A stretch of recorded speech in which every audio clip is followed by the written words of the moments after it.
Hello everyone, it's your options guy. Welcome back to another video.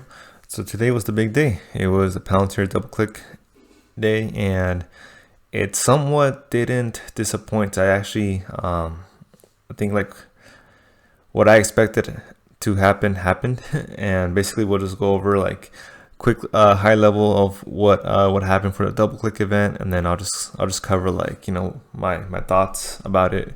And then I'll go over my portfolio and then just show you guys like what place I did and stuff.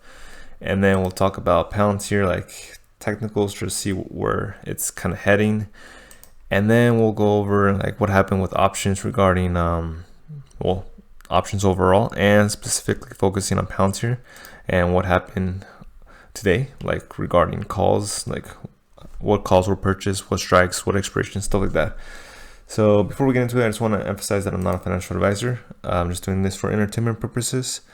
All right, so today, it was the Palantir double click event today. And then basically overall, I think, I guess we'll go over the good news. So good news, I think, is they talked about like a lot of key points where basically if like a company like Johnson & Johnson was watching this, I think overall it definitely gave that that sales pitch of like, hey, you should be using our platform because we can do so many things for you guys, like X, Y, and Z. I think they definitely did a good job on that. And also another good news was that they did talk about certain main points about data governance, about analytics, about how they integrate their data and stuff like that. So those were good key points. And lastly, I think the good news was based on looking at their Foundry platform, their UI is really good. Like I would say, like it is one of the best UIs that I've seen based on like data analytics and stuff. So definitely kudos to them for their UI. The only bad news that I would say is that it's super tech savvy. So you have to be like in the tech space to kind of understand or get somewhat of an understanding of like what's going on. If you're not in the tech space, then you're just going to be like completely lost on like what they're talking about. And not only that, it's somewhat not user friendly, I would say. So if you just started, let's say you were in a company that just started using Palantir like Foundry, and then you were given a task to like go ahead and build like some type of model or analytics thing, then I feel like you would be like completely lost. You would have no idea what to do, and then you would kind of have to be dependent on like Palantir consultants or something, to kind of give you guidance or something. So either way, I think that's basically what I got out of it. And then I know that in the beginning, like in the morning, Palantir definitely shot up. It was like well past 26 for like at one point, like well in the morning. And then shortly after, everything kind of tanked. But it wasn't just Palantir. I think like most stocks in general, like if you like in my watch list over here, most stocks like ended up being red, almost with the same pattern. They all started, in like pre-market or in the morning, they were all good, all green, and then boom, they just all like kind of tanked for the most part, especially the tech stocks. So I think it wasn't just Palantir like having a disappointing double click event. I think this was just gonna happen regardless, because we have been having back-to-back green days lately. So I think it was just bound to happen. But anyway, so let's talk about like my portfolio. So if you've been keeping up with my videos, basically I had some calls for Palantir yesterday, and my plan was to sell them like right in the morning, and then hopefully sell some puts, because I felt like it shot up too quickly. And I did sell in the morning. I think I got like $650 in profit on my calls, but I wasn't quick enough to start buying puts and then like catch or ride the wave down basically. But all in all, I still profited today. And then basically I at the end of the day, I also did a couple things. I bought one Palantir call, another one basically for far out expiration, and then I got 5 more Workhorse. I know like I probably shouldn't be doing this, but I still feel like Workhorse is gonna pop. Like any news that comes out with their production or with any news regarding like infrastructure bill for EVs, anything, I feel like it would be like a good catalyst for it to like spike. And especially with Workhorse, it just has been beating down so much because they haven't gotten the USPS contract, and then two, like techs were just like falling, and this is somewhat of a growth stock, so it just came down. But I still think it's definitely like in a good dip, so definitely buying. And hopefully I'm right. Hopefully it comes up, because right now Workhorse is the only thing that I'm down on. And then also I'm selling some AMC puts because I feel like AMC is just having like a good surge right now, and I feel like it'll maintain above $9 by this Friday, so 2 more days.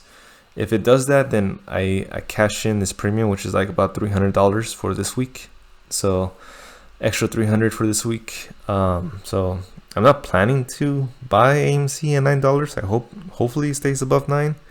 But even if it drops, based on the pattern that I've seen for AMC, it's been somewhat steady on like hovering around that $9 price mark. So hopefully it doesn't drop too much. But anyway, so let's take a quick look at some technical. So as you can see, basically here we had that spike, and it seemed like 2430, 2440 was a good new support line because we went above it. But then everything tanked today, wasn't just Palantir, and then we're back down under this 2430. So I'm gonna go ahead and mark that back as another resistance. So we're still in this between this 2240 and 2440, that $2 range. We're still like bouncing off between that.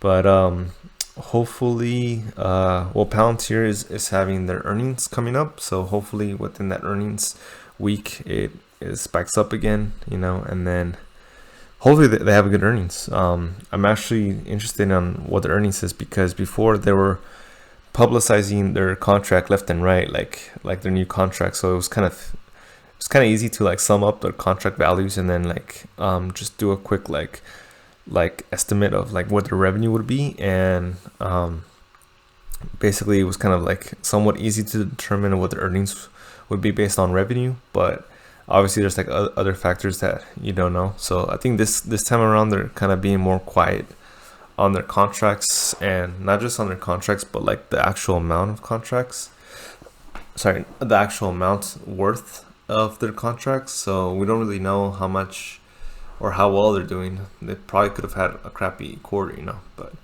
we'll see. Even if it dips, I'm ready to buy more.